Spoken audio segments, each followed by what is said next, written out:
Welcome to Manhwa Recaps, spoilers ahead, watch out, and take care. Huge shout out and special thanks to the channel members. The series starts with a man saying that he was a slave-born imperial guard who died protecting the mad emperor, who ended up making a pact with the demon. He wonders if he's going to be remembered as a knight who never abandoned his loyalty until the end, but perhaps as a foolish loser who failed to read the tides of time. In the end, neither sits well with him. We are introduced to Cain later, the imperial guard of the emperor. He says it would have been cleaner to vanish from everyone's memory, but we see a man asking why he turned his blade at the last moment, calling him an idiot. This is the rebel leader named Halo Reston. He calls Cain an idiot. Cain was born an orphan. He's lived for 29 years, making his own choices, and he shouldn't start a fight for no reason. Halo says that he could have fled, asking why he made a choice like this. He starts crying, telling him to open his eyes, calling him a bastard, and shaking him, but Cain's too far gone, as the life in his eyes has already left. We see him walking in a watery afterlife. The sky looks like Van Gogh's painting, and he asks if this is what death is. He says that for freedom, this isn't much at all, as it seems like he could be walking for eternity. Still, seeing Halo crying like that, it felt good to have someone care for him, but he says he'll manage on his own, and he decides to savor the so-called freedom. A blue aura starts to form in front of him. He turns, wondering what it is, as it flies directly into his eye. He's confused, and as if the painting was being washed away, he opens his eyes, seeing a man who looks very similar to Halo, saying that he was born healthy, calling him Karen. Cain's confused, and the man looks toward his father, asking if he'd like to hold him. The man picks him up, saying that he's not even crying, and he's a sturdy boy.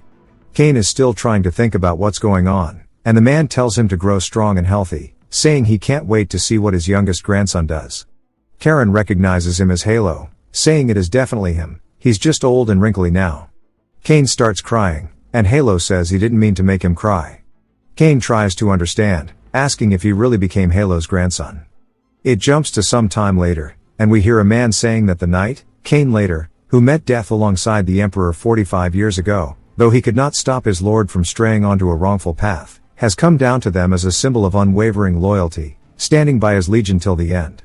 That concludes the latest opinion of their modern history society. He turns, asking the young master what he thinks.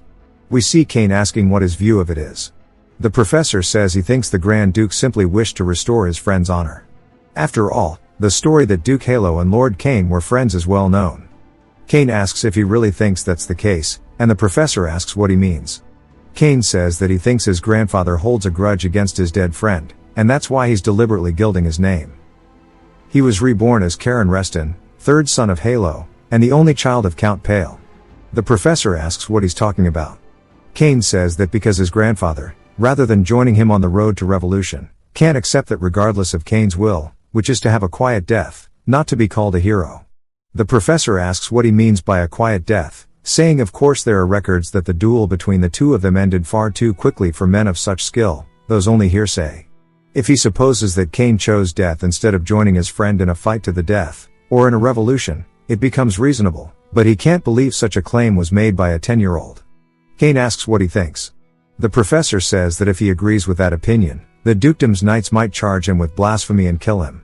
Hesitant, he says a politically correct answer, that he's never considered this perspective before. Cain laughs, saying he's just kidding, asking why he looks rattled. He explains that right now his name is Karen, and as we can see, he's the youngest grandson of the Reston dukedom for the time being. It took him a while to piece the situation together, but in the end, he is now Halo's grandson, and he asks how dare that bastard make him a hero, saying he should have understood even without him saying it.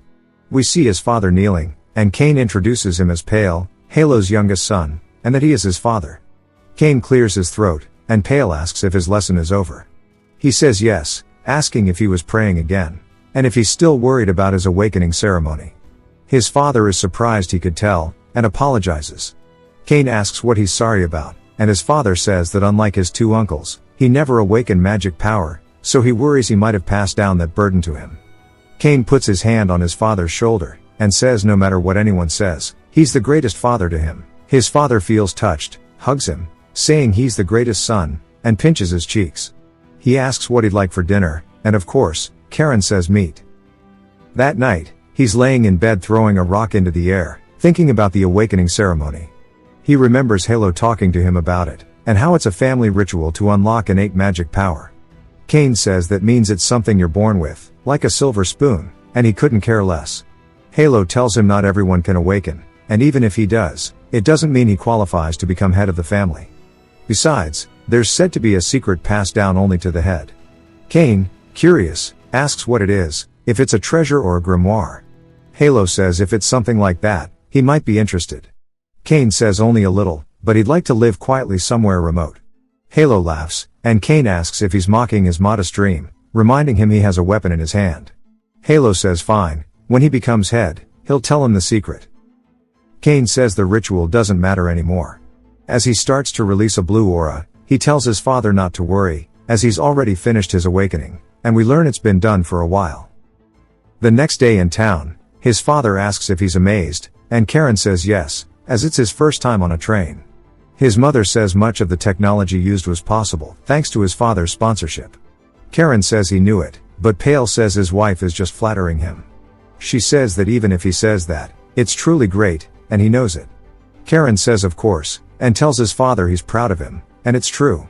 This man may not have awakened magic, but he alone supports 30% of the dukedom's finances. With his kind mother, and devoted father, he thinks they're perfect parents. They hop on the train, and ride along the tracks. Karen looks out the window, and spots the Reston family's main estate, the Azure Sea Fortress. There, he'll see his grandfather again, and also his old friend, Halo. He smiles, saying he's made him a great figure of history, but he'll become the opposite, making sure all his worries are in vain, and that he'll become somebody unbefitting of the family name. His father also sees his aura after waking up. Kane tells his old friend to wait for him, as his precious grandson is coming. The train finally arrives at the station, and when they exit an old man welcomes them, saying that he's finally arrived, and it's been a while. Pale says that it's been around a year, asking if he's been well, and we learn that his name is Heinrich. He says thanks to the Duke's grace, he is always well. Karen asks if those knights are from the Sea Wave Knights, and they stare at him. He says that they've already noticed he has awakened his mana, and they're definitely different from the guys in their territory. Though it's expected for that to be the case, it's only a matter of time before Halo hears about it, but it's not like it matters. Heinrich says that he'll guide them to the main palace now, and Pale tells him to lead the way. Once they get inside, a woman tells Karen that the Count asked for him to wait here while he greets the family elders, and to call if he needs anything. He thanks her, and says that this is just a reception room, but it's huge, and that the Azure Sea Fortress is really something else. He says there's nothing to do here, maybe he should have asked them to take him to the library. Someone laughs at him as he's looking out over the city, saying that going to the library as soon as he arrives at the main house, just like the rumors say, he's a real bookworm. Karen turns, wondering who this kid is, and the kid says that since he's his uncle's kid the chances of him awakening are slim, so he'd better hit the books. If he wants to make a crazy amount of money like the commoners, he should be just like his father. The barber fucked up his hair. Karen starts to get pissed, and the kid, startled, asks what's wrong, and if he really wants to fight. He says he's going to use a little bit of his magic power to give him a preview. Karen glares, asking if there's a mad dog growing up in the main house. The kid starts to realize he might have picked a bad fight, and says no way, realizing Karen's releasing his aura. He asks when he awakened, as his father never said anything about it. Karen says of course his father wouldn't have, as even his own father doesn't know yet, and more importantly, they have a problem. There's no need for two mad dogs in the same house. He'll be taking that role, and he tells him to step aside. The kid asks what he's talking about, and Karen says with that in mind, it's time for him to finally get a beating. The elders are having their meeting, talking about how Karen has awakened, and that 3 captains of the Night Order already confirmed it when they accompanied him to the station. The elders of the Reston family discuss it, and the second young master, Ringo, says that to think he would awaken his magic power, and even inform the main family, he wonders what Pale is plotting. Pale says of course not, he didn't even know. The first son, Tails, tells Ringo to stop with baseless speculation, as Pale has an awakened magic power, so it's understandable he didn't notice. Ringo calls him pathetic. A man barges into the room, telling Heinrich that he needs to come quickly. Heinrich asks what's wrong, and the guy's worried, wondering how to explain it. Even the 3 brothers wonder what's going on. We see Ringo storming off behind the butler, and Pale says there must be a misunderstanding. Ringo's face fills with anger as he sees his son beaten up, sprawled on the couch. Karen goes to greet him, and Ringo picks him up by the collar, asking how dare he not know his manners, asking what the hell he was doing, and what he was thinking by doing something like this. Pale tells him to stop, and Karen says it's simple why he did it. It's because Leo was insulting his father, and if it were his father there's no way he would have just stood by. Ringo says he's spouting nonsense now, and Pale puts his hand on his shoulder, telling him that's enough. Ringo tells Pale to back off, saying it's all because of his poor upbringing that his son's acting out. Heinrich tells them all to stop, as the lord of the family said he will pass judgment himself. Pale grabs Karen, telling his brother if he didn't hear him, and to let him go. He asks if he's okay, and Karen says he's fine. Heinrich says they should all go together, and Ringo still looks annoyed. Pale says they should get going as well, and Karen says yes, it's been a long time, and he's finally going to meet Halo. Inside his study, Halo asks what the reason was for causing such a huge incident the moment he arrived. Pale goes to explain, but Halo says he wasn't asking him, he wants to hear the answer from his son directly. He knows Pale's not thoughtless enough to cause trouble, and that he's raised his son to not cause trouble without considering the consequences, so there must be a reason, and he wants to know every detail. Karen is surprised he'll hear him out before punishing him, saying acting so generous doesn't suit him, and he tells him it's because Leo insulted his father. Ringo asks him to tell the truth, and Halo slams the desk, telling him to be quiet, asking how dare he raise his voice. Ringo apologizes. Halo says they can call for Leo and confirm the facts, asking Heinrich if Leo's treatment is finished. He says that it is, and he'll bring him at once. Halo says that's not the only thing he wanted to ask Karen. Karen says if he's asking about his magic power, he awakened it 3 years ago. Pale and his brothers are surprised, and Halo asks why he kept it hidden from his father until now. For him to do it on his own 3 years ago is crazy. Karen says he only realized it was magic power after reading a book later, and after he found out, he decided it was best to keep it secret. Halo asks why, and Karen says that having a secret is fun, and it was even more fun because the knights in his territory had no idea either. Halo asks if that's really all, and Karen says yes. The butler brings in Leo, bandaged up. Halo asks if it's true he insulted his uncle. Leo is hesitant to reply, and Karen puts on a scene, saying that even though his cousin made fun of his father, despite that, he should not have hit him, and he committed a sin. Leo says he never said this, but he has a PTSD attack of Karen's aura, so he gets terrified, and goes along with it. Halo asks if it's really true, and Leo says yes. Halo says he sees, for now, since the awakening ceremony is tomorrow, he'll postpone the punishment of both until after it is over, and they should keep that in mind as they are dismissed. Halo then asks Heinrich what he thinks about Pale's son. He says he's not sure about other things, but he felt there were many aspects that would be interesting. Halo says he agrees, not only did he awaken his magic power on his own, but he hid it until now. Furthermore, he seemed to be questioning the skill level of the knights assigned to his father's territory, as if subtly pointing out that by assigning such unskilled men, he was neglecting him. Heinrich says he's overthinking it, but Halo says he wishes that were the case. This child is different, and he'll find out what's special about him tomorrow. After all, they cannot know everything simply from the fact that he awakened his magic power.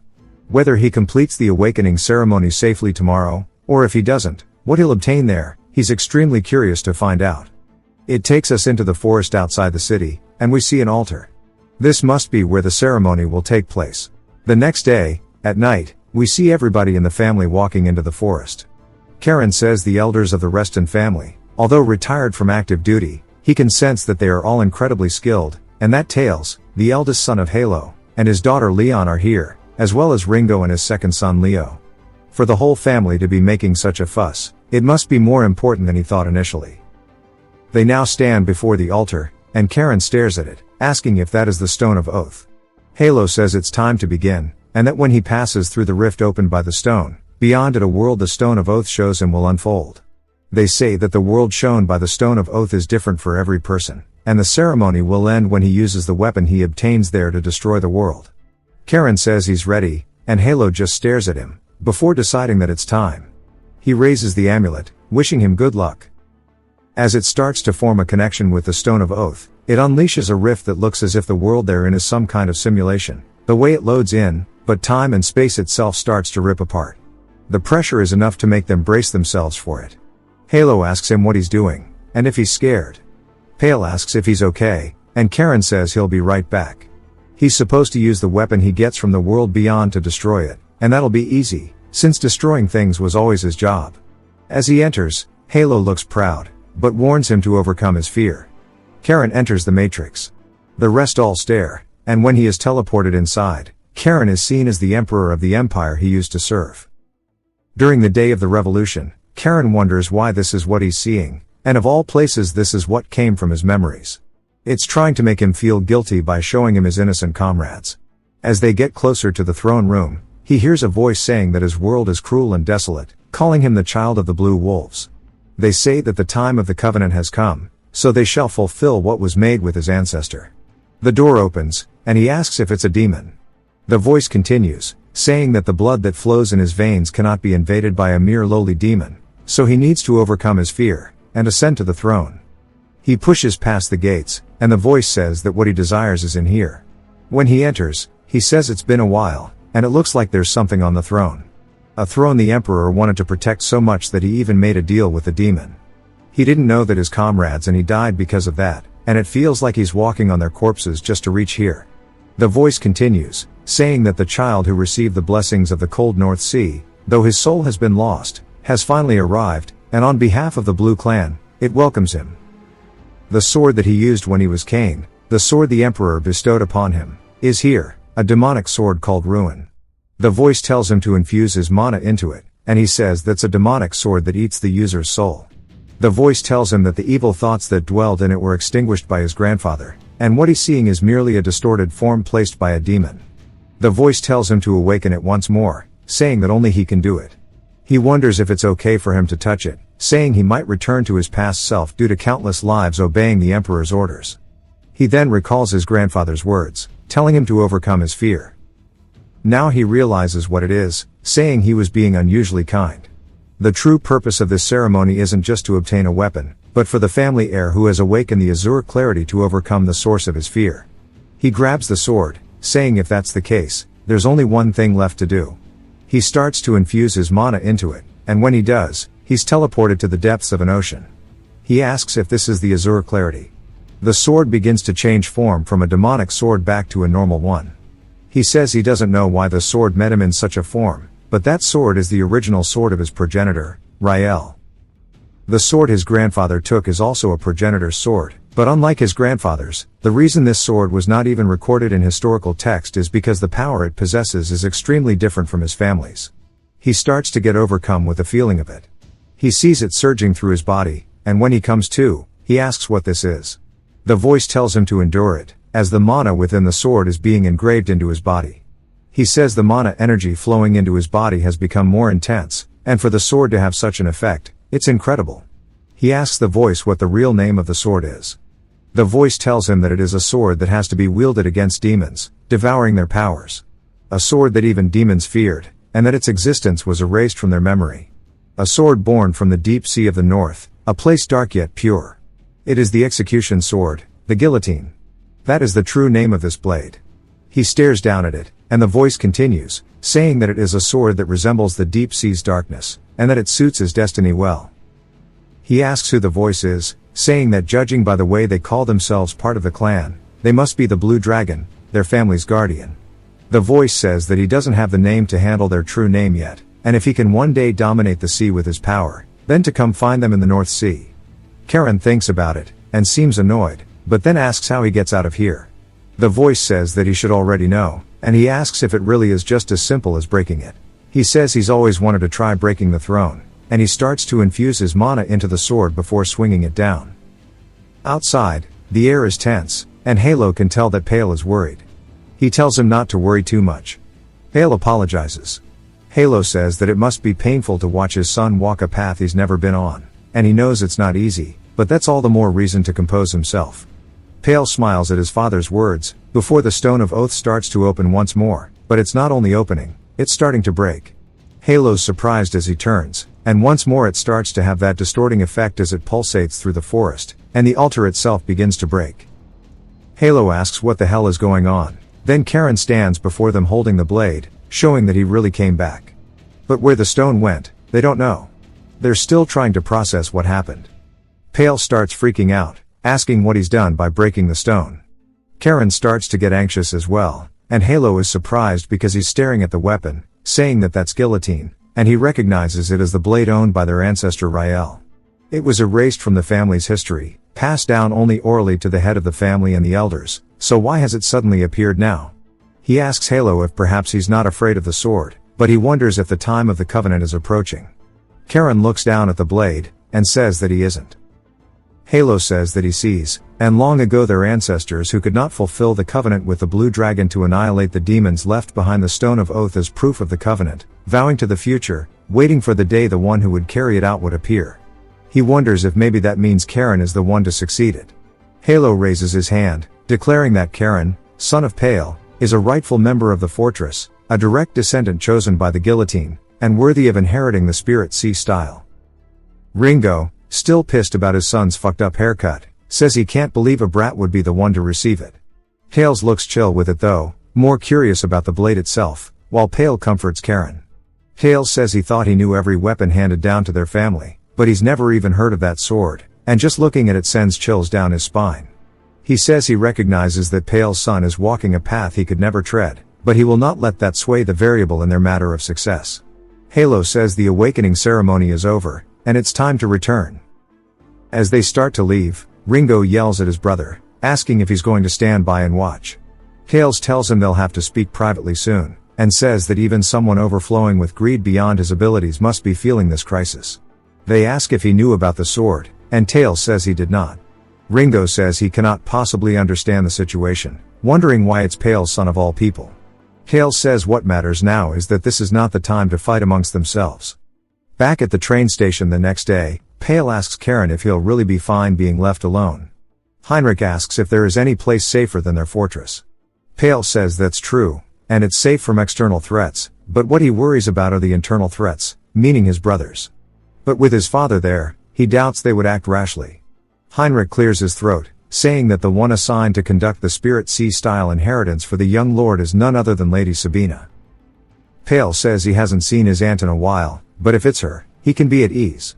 Karen recognizes her name, saying that she is Halo's sister, known as a master no less skilled than Halo, and once called the White Wolf. Pale tells him that his aunt has always doted on him, so he should make sure not to show her any disrespect. Karen says he'll do his best, and Heinrich says he has a message from the family head, that he would prepare a residence for him in the fortress so he may visit any time. Pale looks touched, and starts crying, saying he's so grateful for his father. Thanks to that, he can leave without worry, and he thanks Heinrich. Heinrich tells him not to think anything of it. Pale tells him to take care, and if he ever needs help to contact him. He heads back on the train, and Karen heads back up to the top of the fortress, looking down.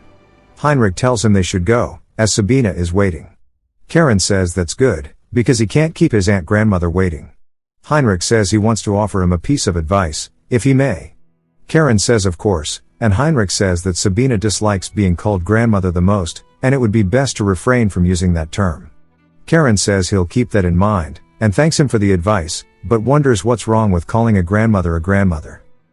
They enter the fortress, and Heinrich says that only direct descendants of the family may enter this cultivation chamber, and that Sabina is already inside, telling him to go in. Also, that Leo is here too. Karen says to be with Leo seems like it's going to be fun, and Heinrich says that Leo specifically requested for Sabina.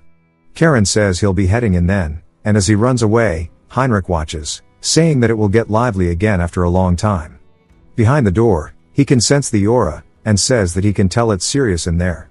She yells, asking why he's standing outside and not entering. He enters, greeting her with a respectful gesture, and he's surprised. She asks if he's surprised that she doesn't look as expected, and we see that she looks way younger than Halo does. She says to think that he is Pale's son, time sure does fly. He wonders if she reconstructed her body with magic, saying that is the realm of an 8-star knight, but there's no way. She asks why he's standing there blankly, telling him to go sit in a cross-legged position next to Leo. This boy needs to fire his barber. Karen takes a seat, saying that it looks like they'll be seeing each other often, and they should get along. Leo agrees, and Sabina says that she never thought she'd hear the title White Wolf from someone as young as him. He says that he likes history, so he read it in a book. She says he's just as interesting as her brother said. He asks if she can tell him what grandfather said about him. She says that he's someone she'll take a liking to, and now that she sees him for herself, She understands why he said that. There was actually more though, and she says that he told her that he's a child who must navigate the vast ocean, and she needs to help him so one day he may rule the sea. She should act as some sort of lighthouse. She says she's only seen him for a moment, but she can clearly tell that his potential is immense, rough and endlessly vast, just like the open sea. She gets up off her seat, saying that it's time to begin, and that the position they're in now is the most basic foundation for mana training. Once they pass the introductory stage, it becomes possible to do mana training without the position. She demonstrates it, saying they'll be able to do it even in their sleep. This is the first time this kid's hair has looked normal. Karen says that this is the Azura mana, and he recognizes it from the Oath Stone. She tells him that the sea domination technique is literally a method to rule the sea, and by using Azura mana, he creates and operates oceans within his body. Naturally, he becomes stronger by operating more oceans. When he can operate 8 oceans, he reaches the 8-star level. The stage where he can operate those 8 oceans as if they were one giant sea is the 9th star, and on the entire continent only 3 have reached that level, and in the empire only 1 person. Karen says that it's his grandfather, and she says that's correct. Karen is determined this time to reach where Halo is in this life. She can feel the desire coming off him, and says that he's an interesting boy, and he'll be fun to train. He decides it's time to start, and she says first that he should let the mana flow through the passages opened by the ritual, and remember that the power of the sea is not something to be controlled but to be accepted. He starts to feel his mana, saying that it feels like rough waves, and he needs to calm it down. He starts to focus it from his heart, and he looks much different than Leo in terms of how much mana he's producing. She notices this, asking if this is really the mana of a kid who just finished the awakening ritual. Even Leo, who has been taught the domination technique for the last 2 years, has only just begun aiming for the 2nd star level. In contrast, Karen is carving out his mana passages on his own, even though she hasn't taught him how yet. Karen says he feels a pain as if his body is being torn apart, and he starts to stop his training. She wonders if he's feeling the strain, saying it's good he can even control his pace. She looks over, noticing that Leo is tweaking off some fent, and she says she told him not to force himself to operate his mana. He apologizes, and she says she was so focused on Karen she forgot that even if they've awakened their mana, they're still just children. But just wonders why his hair is so fucked up. That's why she needs to act like the adult to prevent them from harming their bodies. Karen calls him pathetic, saying it's impressive he managed to stop his own limits so he wouldn't strain his body.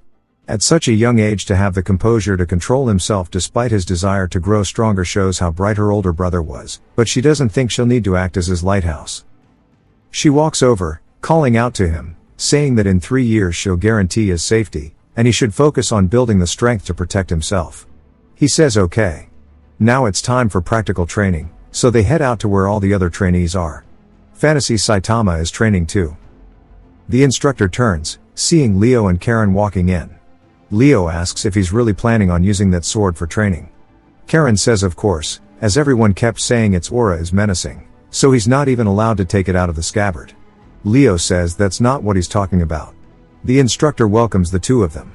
Karen looks up to him, and the guy introduces himself, saying that today he will be in charge of his sword training, and he is the Knight Commander of the Sea Wolf Knights. His name is Zeras Winterguard, but he can just call him Sir Zeras. Karen says it's a pleasure to meet him, and he can tell at a glance that he's at the 8-star level.